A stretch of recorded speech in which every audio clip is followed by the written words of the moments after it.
The Capitalist Good Samaritan. Hi, I'm Dave Arnott, the Christian Economist. Luke 10:25 reads, On one occasion, an expert in the law stood up to test Jesus. Teacher, he asked, what must I do to inherit eternal life? What is written in the law? He replied. How do you read it? He answered, Love the Lord your God with all your heart and with all your soul and with all your strength and with all your mind, and love your neighbor as yourself. You've answered correctly, Jesus replied. Do this and you will live. But he wanted to justify himself. So he asked Jesus, and who is my neighbor? In reply, Jesus said, a man was going down from Jerusalem to Jericho when he was attacked by robbers. They stripped him of his clothes, beat him, and went away, leaving him half dead. A priest happened to be going down the same road, and when he saw the man, he passed on the other side. So to a Levite, when he came to the place and saw him, passed by on the other side. But a Samaritan, as he traveled, came where the man was, and when he saw him, he took pity on him. He went to him and bandaged his wounds, pouring on oil and wine. Then he put the man on his own donkey, brought him to an inn, and took care of him. The next day he took out 2 denarii and gave them to the innkeeper. Look after him, he said, and when I return, I will reimburse you for any extra expense you may have.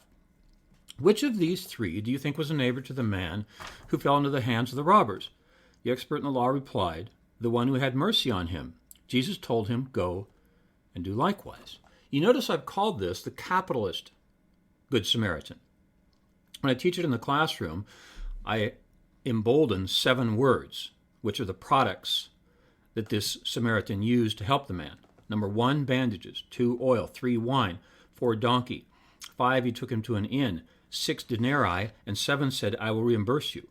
7 products that the Good Samaritan owned. So there's a support here for private property. We assume that he owned them because he earned them in some type of a free capitalist society. You know, you think about it. In a perfect socialist society, there would be no currency, but that's not my subject today. My subject today is the capitalist Good Samaritan. Jesus could have told the story this way. The Samaritan, seeing the man, rushed into town, got some Roman guards, and enacted a tax. They forced people to give them money so they could produce public bandages and public oil and public wine and public donkeys and public inns so they could have public denarii and reimburse with the public denarii. That is not how Jesus told the story. Jesus told the story that when someone is hurting, you individually are supposed to care for them. You're not supposed to take money from other people to care for them. And that's why it's called the capitalist, or why I call it the capitalist Good Samaritan. Jesus purposely told the story this way. We are supposed to care for people individually. You are supposed to do it. You're not supposed to collect money from your neighbors. Worse yet, even force them to give you money via taxation to care for others. You are supposed to care for them personally. The reason this comes to light today is there's an article in the Wall Street Journal titled Pope Francis says COVID-19 pandemic shows limits to market economics. That's the end of the headline.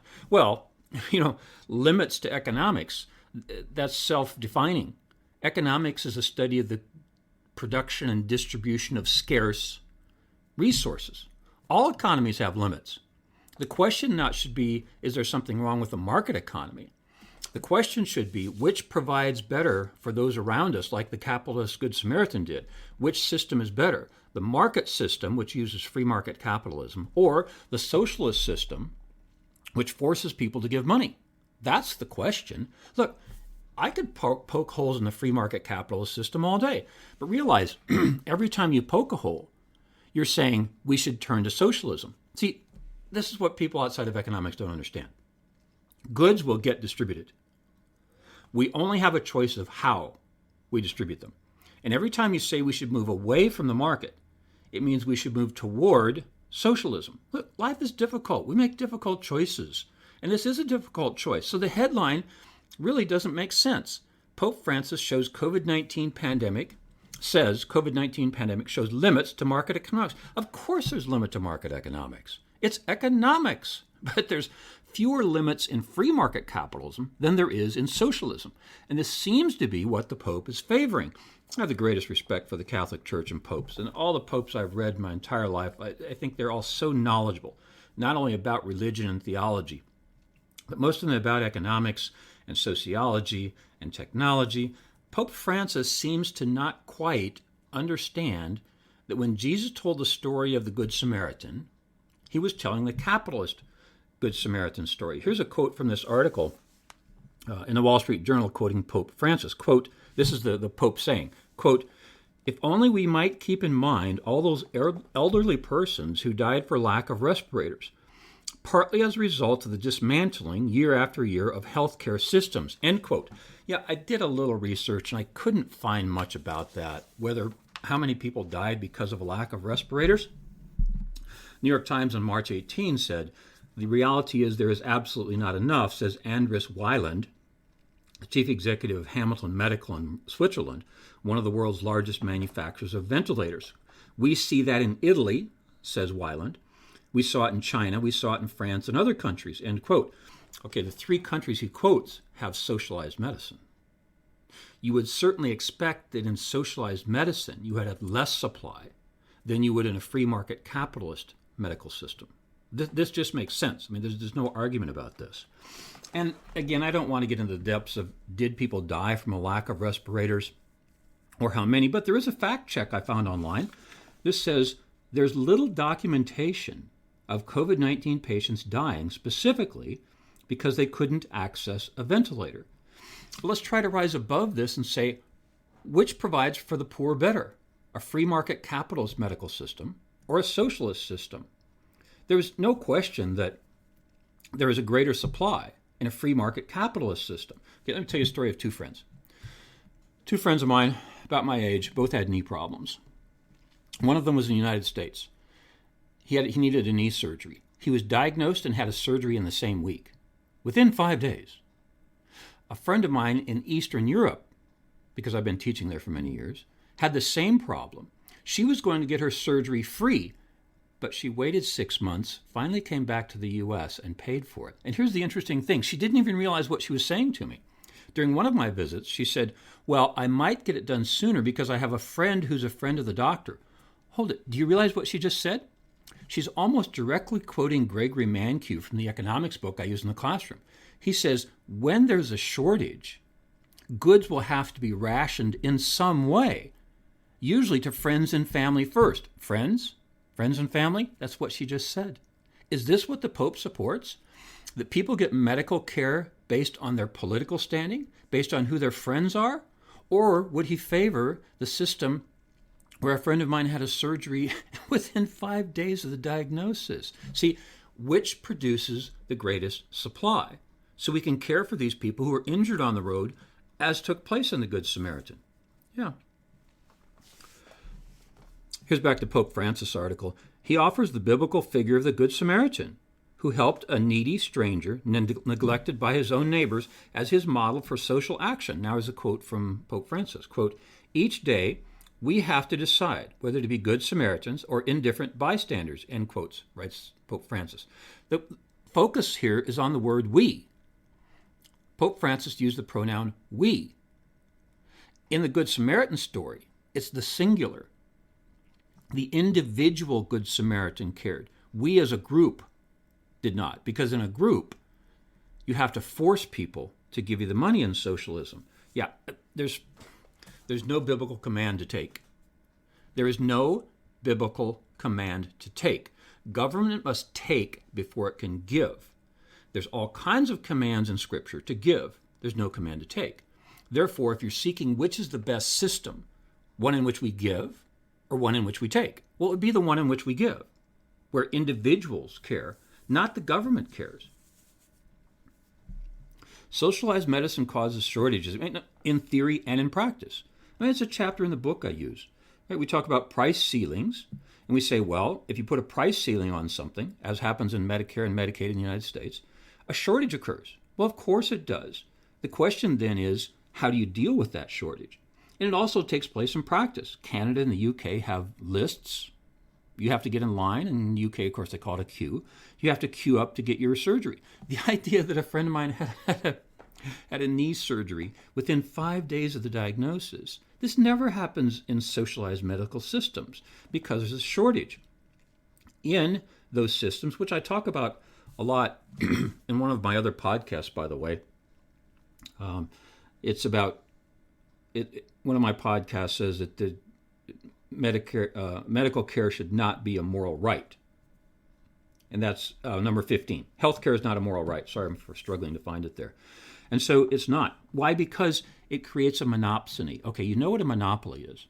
A monopoly is one supplier of goods. A monopsony is one demander of goods. And that's what happens when you have socialized medicine. If you want to work in that industry, you must work only for one entity, and that's the government. Okay. I had this idea one time, and I asked a person who should know, a medical doctor.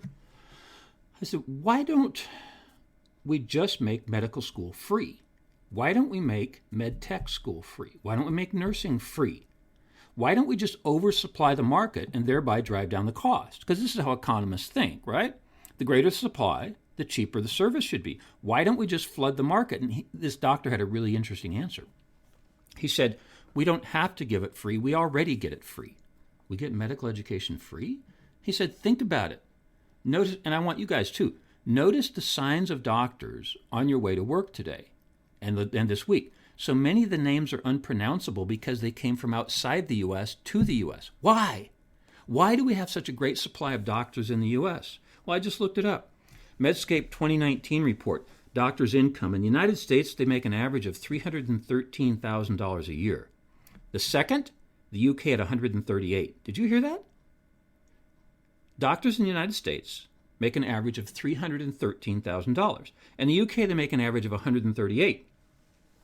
It drops down after that until you get to Mexico at $22,000. Now, one thing, they did not adjust this for PPP, purchase price parity, but it does give you an idea, and this is why. So many of the doctors in your community, my personal doctor, was born outside the U.S. Why did they come to the U.S.? They came for that 313. Why do we have such a huge supply of medical goods in the United States, goods and services? Because it's a free market. Doctors flood into the United States to take part of that 313. In the UK, a very developed country, by the way, they make 138. Well, that's why doctors come to the U.S. Yeah. Look, there is no biblical command to take. I so admire the Catholic Church and popes, and I just don't want to take on the Pope. One excuse might be, not even an excuse, one way of thinking might be, I think in terms of the Christian worldview as a three-part entity: creation, fall, redemption. Some of my friends add a fourth, restoration. They say creation, fall, redemption, restoration. Restoration, we believe, is when Christ will come back. Perhaps the Pope is trying to restore the world on this side of heaven. If he is, good for him, but that's not going to happen. See, the strength of Christianity for 2,000 years has been that we look at the world and say there's something wrong. Let's see if we can fix it. Eastern religions do the opposite. They say there's something wrong with the world. Let's avoid it. And it seems to me the Pope is saying, let's restore the world. That's not in the power of humans, it seems to me, in my biblical understanding. Our charge is redemption, not restoration. We cannot restore the world, but we can redeem it. One of my writers I quote a lot is Hugh Welchel. He said, God made something out of nothing. Our job is to make something out of something. We do that when we provide medical services. So it seems to me that the Pope might be calling for socialized medicine, which would reduce the supply, and it would be handed out by favors by those in charge. Here's a quote from the Epoch Times. In February, after Wuhan City was under lockdown as the world's first and worst hit virus epicenter, its sister city, Pittsburgh, shipped over 450,000 surgical masks and 1,350 hazmat suits. Do you realize what happened there? The free market economy in Pittsburgh had an oversupply and shipped them to a socialist medical supply country, China. This is the way the world works. Yeah, Americans don't go to Canada for the socialist healthcare. Canadians come to U.S. for the free market healthcare. Not only does it provide more and provide better services, but it increases the supply. Yeah, the capitalist Good Samaritan. Jesus told the story in a way that individuals make free market choices to own their own goods and use them for the care of others. I'm Dave Arnott, the Christian Economist, where our slogan is Fear God, Tell the Truth, Earn a Profit. See you next time.